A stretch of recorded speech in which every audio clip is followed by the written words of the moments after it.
Hi guys, it's Katie. Tonight for dinner I'm going to make Albondigas soup. That's Mexican meatball soup. So I'm going to bring you along for a little cook with me.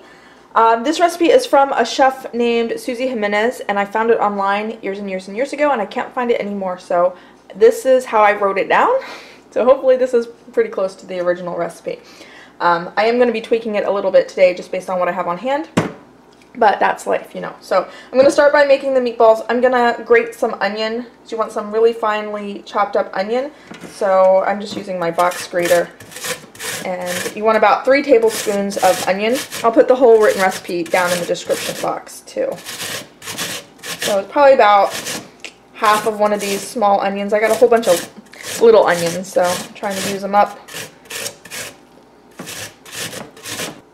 I'm also going to chop up half a bunch of cilantro. The other half is going to go in the soup part. So altogether you'll need a whole bunch. And you can do the stems and everything. And for the meatballs you want to mince it up pretty finely. There's a lot of flavor in the leaves and in the stems, so they can all be sort of minced up together. And I guess if you wanted, you could just put the cilantro and the onion in like a food processor and get them all nice into sort of like a paste. But I'll just do it this way. Put that in. I'm also going to add an egg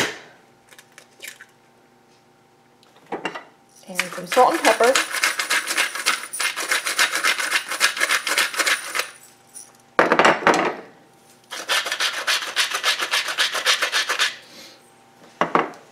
And half a cup of breadcrumbs. For the meat, I'm going to do a pound of ground beef, and then I'm going to do half a pound of chorizo. So I got these little sausages, and I just take them out of the casing, so just peel the casing away. And the other half of this package of chorizo I will freeze, and I will mark for these to be used next time I want to make albondigas. So I'll have half a pack in the freezer for next time. And my store has a bunch of different options for chorizo, so I picked the Mexican ones. But these have a lot of seasoning in them, so it'll make the meatballs taste good, and it also cooks into the broth and makes the broth taste really good. If I could get these out of the casing. Sometimes you can find chorizo loose too, and that would save this step, but it's not that difficult. Okay, and then I'm just going to mix that with my hands and get everything incorporated.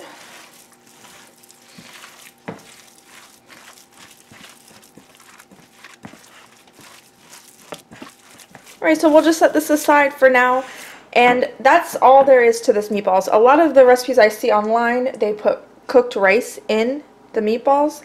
This recipe doesn't have cooked rice in it. The first time I had it was this way, but you can make rice separately and serve like in your bowl and then put the soup on top if you want to, but I think it tastes good just this way. But that's another way if you want to kind of stretch it a little bit, is to add a little bit of rice to the meatballs themselves. Alright, I'm just going to set this meatball mixture to the side while I make the rest of the soup. And I'm going to use my pressure cooker, but you can just use a pan and simmer it.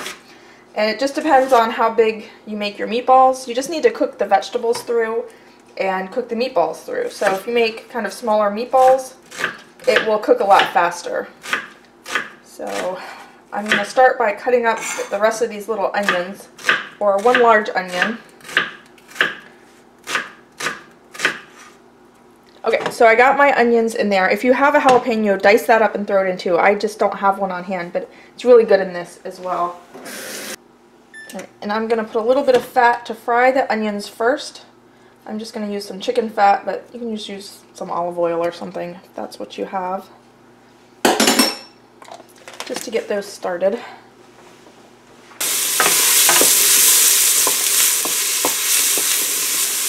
Once the onions are frying a little bit, I'll go ahead and put the garlic in, 4 minced cloves of garlic. And just throw that around. You don't want it to burn. Take it off the heat for just a minute while I get my cumin. You want 1 or 2 teaspoons of cumin, depending on your taste. And you want to toast that a little bit in the frying oil.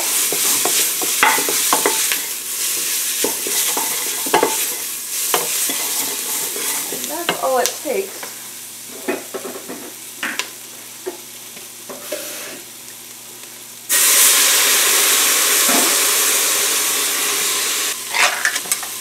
Next I'm going to add some canned tomatoes, just like a 14-ounce can. I have this large can, so I'm just going to do about half. That.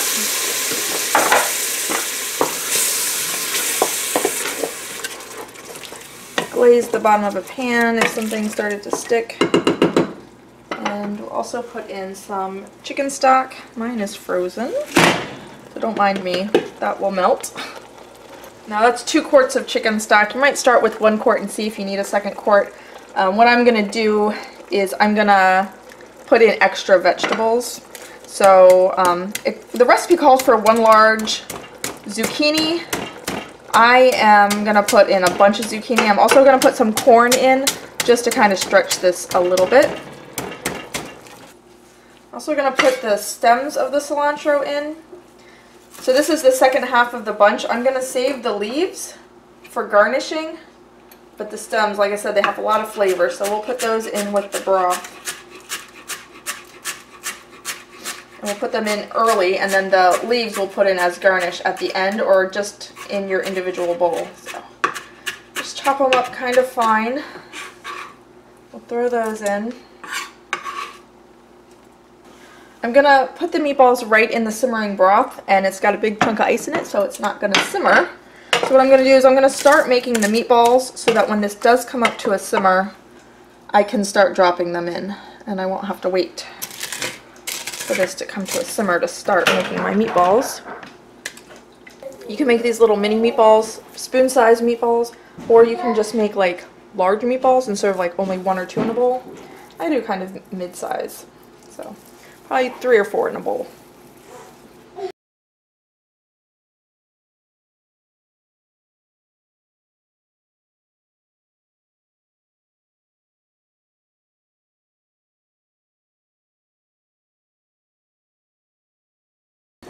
Alright, so now that the broth is simmering, I'm going to start dropping in my meatballs.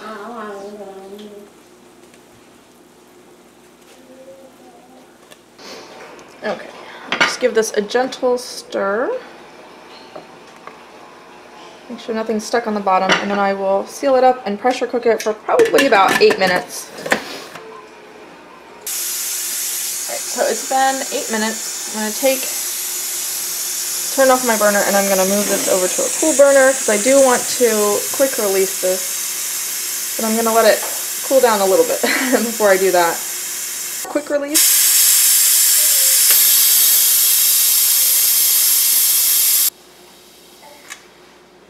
Alright. Ooh, it looks good already. And a few more things to it, so I'm going to put it back on the hot burner. Bring it over. Ooh.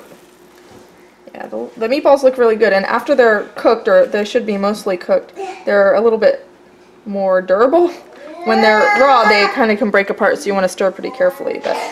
Alright, so I'm going to add some diced up zucchini. Got 2 pretty medium-sized zucchini here. We'll see how that looks. I might add a little more. And I don't think that the 2 quarts of broth was too much. And the zucchini doesn't take long to cook. That's why I'm putting it in after I pressure cook. And turn the burner back on so this can simmer a little bit.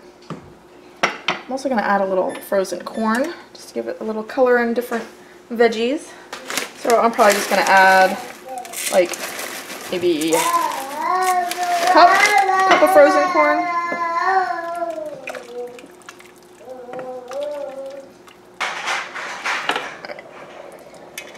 I'll go ahead and put this back on. I really don't think that it needs to cook under pressure, but we'll bring it up to pressure, and then